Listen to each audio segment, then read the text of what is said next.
What if I told you that everything you've been taught about earning respect is a lie?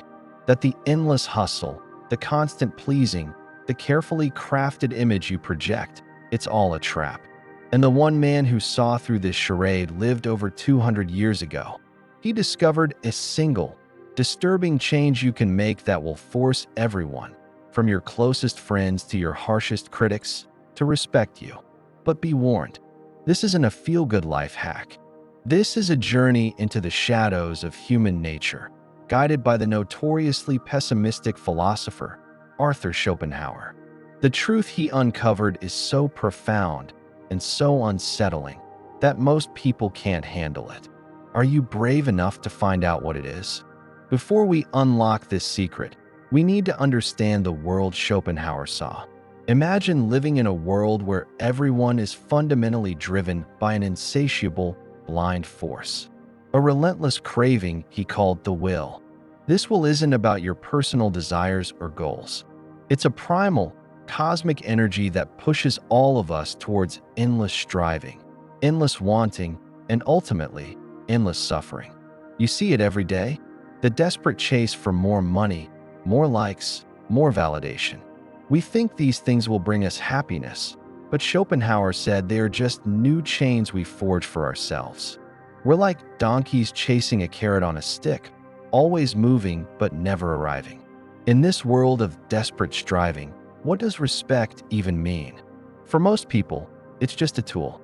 They respect you when you're useful to them. They respect your status, your wealth, your power, because they hope to gain something from it. This kind of respect is fragile, transactional. The moment you stop being useful, the moment you stumble, it vanishes. It's a performance, and the audience is always ready to boo you off stage. You felt this, haven't you? The hollow feeling of a compliment that feels more like a calculation. The sudden coldness from someone when you can no longer offer them what they want. This is the respect of the marketplace, and Schopenhauer despised it. He knew it was an illusion. So, he looked for a different kind of respect, an unshakable respect, the kind that doesn't depend on what you have, but on who you are. To find it, he didn't look outwards at the crowd. He looked inwards, into the terrifying depths of the self. And what he found there is the beginning of our great secret. He realized that the world constantly tries to pull you into its game. It demands you play a role or a mask. The funny friend, the reliable employee, the perfect partner. Every role comes with a script, a set of expectations. And the more you play your part, the more you lose yourself. You become a hollow reflection of what others want you to be. Your own thoughts, your own values, your own desires get buried alive. This is where the first revelation begins to surface. Schopenhauer believed that the first step to gaining genuine respect is to stop seeking it. Let me repeat that. The desperate need for approval is the very thing that makes you lose respect. Think about it. Who do you instinctively disrespect? The person who agrees with everything. The one who changes their opinion to fit the room. The one who's terrified of causing a ripple. Their desperate need for validation shines like a beacon, and it signals weakness. It tells the world, my own judgment isn't enough. I need you to tell me I'm worthy.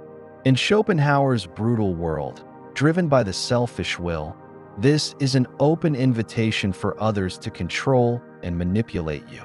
You've handed them the keys to your own self-worth. So what's the alternative? How do you operate in a world that demands conformity without becoming a doormat? This leads us to the next layer of the mystery. Schopenhauer was obsessed with the idea of inner wealth. Not money, but intellectual and spiritual independence. He argued that most people are bankrupt on the inside. Their minds are filled with secondhand opinions, media talking points, and social trends. They don't have a thought that is truly their own.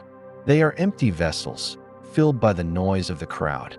He said a person like this is at the mercy of the world.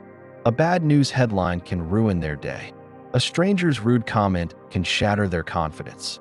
They have no inner fortress to retreat to. This is where the dark truth starts to become clear.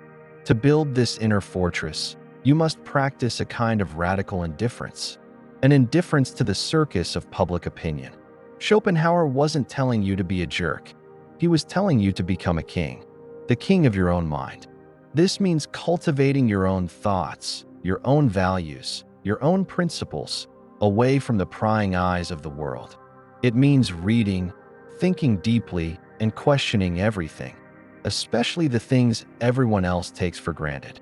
It means finding more pleasure in a good book than in a crowded party. It's a lonely path. It requires you to be comfortable with solitude. In fact, it demands it, because only in solitude can you hear your own voice above the deafening roar of the will. But here's where it gets even more challenging, and where the major twist in our story lies.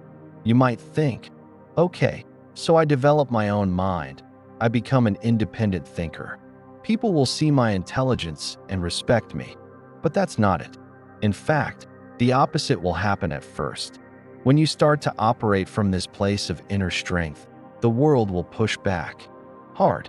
Your friends might call you distant. Your family might say you've changed. Your colleagues might see you as arrogant. Why? Because you are no longer playing their game. You are no longer a predictable piece on their chessboard. You've stopped providing the validation they crave. By becoming independent, you hold up a mirror to their own dependence, and they will not like what they see. They will try to pull you back down. They will test you. This is the great filter. Most people fail here. They can't bear the isolation. They can't stand the criticism. They run back to the warmth of the herd, sacrificing their newfound self for the comfort of acceptance.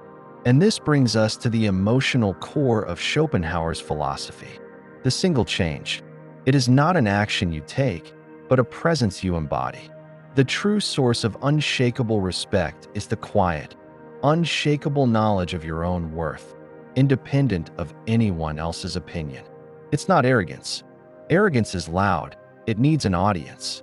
This is a deep, silent, internal gravity. When you possess this, you move differently. You speak differently. You stop explaining yourself. You stop justifying your decisions. You stop seeking permission. You don't argue with fools because you understand that their opinion is a reflection of their own mind, not a measure of your reality. You set boundaries not with anger, but with a calm finality. Your no becomes a solid wall, not a negotiable request. People feel this. The human animal is incredibly perceptive. We can sense weakness and neediness from a mile away, but we can also sense true, self-contained strength. When someone encounters you in this state, they are faced with a puzzle. They can't manipulate you with praise. They can't wound you with criticism. They can't control you with social pressure. You are operating on a completely different frequency. They don't have to like you. They don't have to agree with you. But on a deep, primal level, they will be forced to respect you, because you represent the one thing the will can't conquer, a free mind. You are the immovable object in a world of desperate forces. This kind of respect is not given, it's commanded. It's the respect a storm cloud commands. You don't have to like it, but you acknowledge its power.